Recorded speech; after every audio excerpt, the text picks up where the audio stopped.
اب حالات بدل جائیں گے. فوج سیاست میں اتنی گندی ہو چکی ہے کہ وہ خود دور ہونا چاہتی ہے، خود دور ہو جائے گی. اور آنے والے جو ہیں وہ تو حافظ قرآن بھی ہیں. حافظ قرآن ہونا بہت معراج کی بات ہے، بہت اچھی، بہت بڑا مقام ہے. لیکن وہ حافظ قرآن کتنا مجبور ہوگا، کتنا باہمت ہوگا، اور سوشل فیبرک میں کیا چینج لا سکے گا، کیا وہ انصاف کے ساتھ کھڑا بھی رہ سکے گا یا نہیں، اس کو کھڑا بھی رہنے دیں گے یا نہیں. یہ بہت سارے فیکٹر ہیں، اس پہ نہیں سوچتے. وہ حافظ قرآن ہے، وہ بدل دے گا. پہلے والا بھی تو حاجی تھا اس نے کچھ نہیں بدلا، اس نے جو کچھ کیا وہ آپ کے سامنے آ رہا ہے. ایسی چیزیں سامنے آئیں گی جو عمران خان نے روک رکھی ہیں، ان کو چاہیے روکے رکھے. اچھی بات نہیں ہے کہ آپ حیران رہ جائیں گے. خیر دیکھیے، بدلا کچھ بھی نہیں، بدلے گا کچھ بھی نہیں. بدلے کا انتظار کرنے کے بجائے اپنے آپ کو بدلیے، اپنے آپ کو بدلیے تو ہی سب کچھ بدلے گا. کسی کے حاجی ہونے سے نہیں بدلے گا، کسی کے حافظ قرآن ہونے سے نہیں بدلے گا. آپ کو بدلنا ہوگا تو پھر یہ چیزیں بدلیں گی. ایک شور مچایا گیا پچھلے دنوں، ڈار آ رہا ہے، ڈالر ڈر رہا ہے. دیکھیے، یہ اس بے ایمان آدمی کو دوبارہ لے کے آ گئے جو یہاں سے کرپشن کر کے بھاگا تھا، وزیر اعظم کے جہاز پہ گیا تھا، وزیر اعظم کے جہاز پہ واپس آ گیا. اب صورتحال یہ ہے کہ ملک میں ایمرجنسی لگانے کی، معاشی ایمرجنسی لگانے کی بات کی جا رہی ہے. یہ ان کی عقل ہے. پوری دنیا کو بتائیں گے یہ کہ ہمارے حالت اتنے خراب ہو گئے ہیں، ہم معاشی ایمرجنسی لگا رہے ہیں. اور پیسے کس کے پاس موجود ہیں؟ زرداری کے، نواز شریف کے، شہباز شریف کے، فضل الرحمان کے. ان سے کسی سے پیسے نکلوانے کی کوشش نہیں کر رہے ہیں. جب عمران کہتا تھا تو اس کو یہ منع کر دیتے تھے باجوہ کہ آپ بس یہاں یہ رہنے دیجئے، یہ کام مت کیجئے. تمہارے پیسے جہاں جس نے لوٹے ہیں اس سے پیسے برآمد کرواؤ. ان کے پاس اتنی بڑی بڑی رقمیں ہیں کہ پاکستان ڈیفالٹ ہونے سے بچ سکتا ہے. لیکن ان کو تو صاحب اختیار بنایا گیا. ان سے کہا گیا کہ نیب کے سارے قوانین تم اپنی مرضی سے بدل لو. اب وہ بیٹھے رو رہے ہیں کہ ہائے ہائے پیسے نہیں ہیں. اور وہ کیا ہے، سعودی عرب میں جا کے اس نے کہا تھا میں مانگتا نہیں ہوں لیکن حالات خراب ہیں، دے دیجئے پیسے واپس کر دیں گے. خود اس کے پاس اربوں روپے رکھے پاکستان کے مارے ہوئے. یار ایسے ملک چلتے ہیں. جس ملک کے عمر رسیدہ لوگ، اعلیٰ عہدوں پہ فائز لوگ جھوٹ بولتے ہوں اور ان کو ذرا سی شرم نہ آتی ہو، ملک کا اتنا سا احساس نہ ہوتا ہو، وہ ملک کیسے چلے گا بتائیے. آئی ایس پی آر نے جب ان کرپٹ لوگوں کی حکومت آئی تو دوسرے دن ہی بیان دے دیا تھا کہ ڈالر نیچے آنے لگا، اکانومی بہتر ہو جائے گی، ایک بہتر ہونے لگی. کچھ بھی نہیں ہوا اور انہوں نے یہ بیان دے دیا. اور دیکھیے اکانومی کہاں پہنچی ہے کہ ڈر آ رہا ہے اور ڈالر کانپ رہا ہے. اچھا، اس کو اس لیے لائے تھے کہ اس نے یہ یقین دلا دیا کہ میں ڈالر کو سستا کروں گا. اس کے آنے کے بعد صاحبوں ڈالر سستا تو کیا ہوتا، ڈالر مارکیٹ سے ہی غائب اس نے کر دیا. نہ ڈھولا رہسی نہ رولا ہوسی، دونوں ہی چیزیں ہیں اس نے پکی کر دیں. اچھا اب دیکھیے، جو حالات انہوں نے پیدا کیے ہیں وہ حالات صرف اس صورت میں بدلیں گے جب ایکشن ہوگا، جب چینج جب آئے گی. ان حالات سے کیسے نکلیں گے؟ اس اسٹیٹ آف مائنڈ کو بدل دیجئے جس اسٹیٹ آف مائنڈ میں یہ حادثہ ہوا تھا، یہ فیصلہ ہوا تھا کہ ان کو لاؤ، کرپٹ لوگوں کو یہ حکومت چلائیں گے. اگر وہی اسٹیٹ آف مائنڈ ہے، اگر آپ کی سوچ ابھی تک وہی ہے تو وہی رزلٹ آئیں گے جو اس وقت آئے تھے. مزید حادثات کے لیے تیار ہو جائیے. اچھا آئیے ذرا سولوشن کی طرف. دیکھیے، ایک طرف زرداری، نواز شریف، ان کی سازشیں ہیں حکومت کو قائم رکھنے کے لیے تاکہ یہ انجوائے کرتے رہیں، اور اسٹیبلشمنٹ کی حمایت ان کو حاصل ہے. وہ پریشرائز کریں گے الیکشن کمیشن کو کہ عمران خان کو نااہل قرار دو، اور عدلیہ کو کہ تم بھی اس کی جو ہے نا حمایت کرنا، الیکشن کمیشن کے فیصلے کی توثیق کر دینا. یہ ان کی پاور ہے.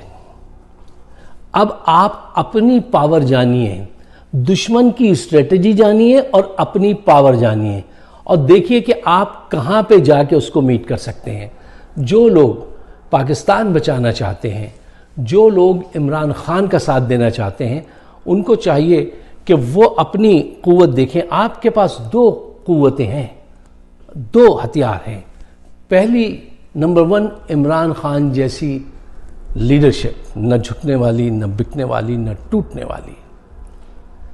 نمبر 1. نمبر 2، آپ کے پاس بڑی تعداد میں ووٹرز ہیں. پبلک کی حمایت آپ کو 70 to 80% لوگوں کی حمایت آپ کو حاصل ہے. اچھا، اب یہ 2 چیزوں کا استعمال اگر آپ نے صحیح کر لیا تو آپ ان کو سب کو شکست دے سکتے ہیں، کیونکہ یہ 2 نایاب چیزیں ہیں. یہ خریدی نہیں جا سکتی، یہ سازش کے ذریعے حاصل نہیں کی جا سکتی. کیا؟ لیڈرشپ سازش کے ذریعے حاصل نہیں کر سکتے. لوگوں کا ووٹ سازش کے ذریعے حاصل نہیں کر سکتے ڈنڈے کے زور پہ. 2 نایاب ہتھیار آپ کے پاس ہیں، ان کا بھرپور استعمال کیجئے، ان کی بھرپور حفاظت کیجئے. اچھا، اب دیکھیے کوشش کیا ہوگی، اور کوشش شروع ہو چکی ہے ادھر سے. وہ کیا کہ پی ٹی آئی کے اندر پھوٹ ڈلواؤ. ایک خبر پھیلائی گئی کہ عمران خان کو نااہل ہو گئے تو 3 لوگوں کی نظر لگی ہوئی ہے. مطلب وہ اشارہ کر رہے تھے محمود قریشی کی، پرویز خٹک، اسد عمر کی طرح. ان کی نظر نہیں لگی ہوئی ہے، اس انداز سے نہیں لگی ہوئی ہے کہ وہ شکرے کی طرح بیٹھے ہوں. ہاں، خدا نہ خواستہ اگر ایسا ہو جائے تو کسی ایک کو تو آگے بڑھنا ہوگا، لیکن انہوں نے لوگوں کے دماغ میں منفی خبر بنوا کے لڑوانے کے لیے یہ خبر ایسے آگے بڑھوائی ہے جان بوجھ کر. پھر اس کے ساتھ ایک اور ابھی چٹکلا چھوڑا گیا. وہ کیا کہ عمران خان اپنے بڑے بیٹے سلمان کو بلائیں گے کہ اگر وہ جیل میں چلے گئے. اب لوگوں کے شعور سے کھیل رہے ہیں، ان کے ذہنوں میں یہ بات ڈال رہے ہیں جیسے نااہل ہونا، وہ نااہل ہی ہیں، وہ جیل میں جانا ان کا بنتا ہے، وہ تو جائیں گے ہی. تو بیٹا آ کے بابا کی گدی سنبھالے. عمران خان اس مورثی سیاست کے خلاف ہے، پہلے دن سے خلاف ہے.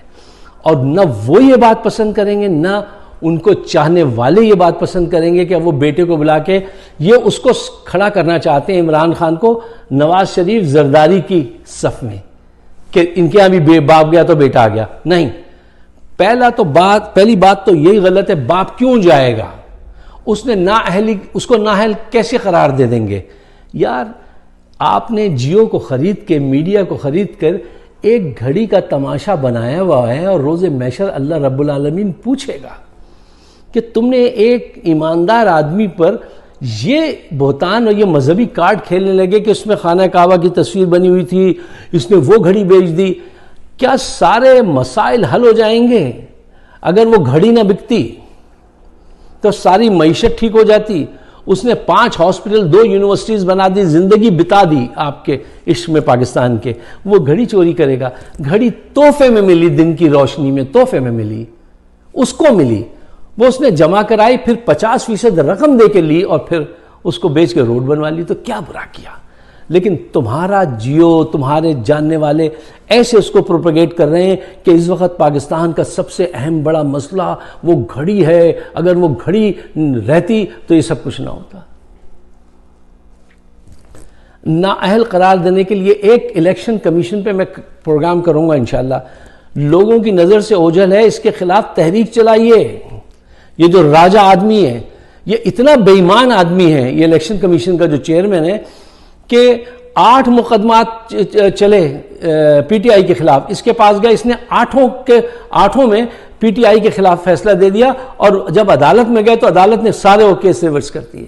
یہ اتنا بے ایمان آدمی ہے، یہ آگے جا کے بہت بڑا نقصان پہنچانے والا ہے. اس پہ پروگرام ہمارا کرنا بنتا ہے انشاءاللہ. دیکھیے جلدی کوشش کروں گا کہ ہم اس کو بھی اپنی نگاہ میں رکھیں اور اس کو کارنر کریں. آپ اگر میرے خیالات سے اتفاق کرتے ہیں تو پاکستان کی بہتری کے لیے اس کو شیئر کیجیے گا، اور مجھے اپنے خیالات سے ضرور نوازیے گا. آپ سب کا بہت بہت شکریہ.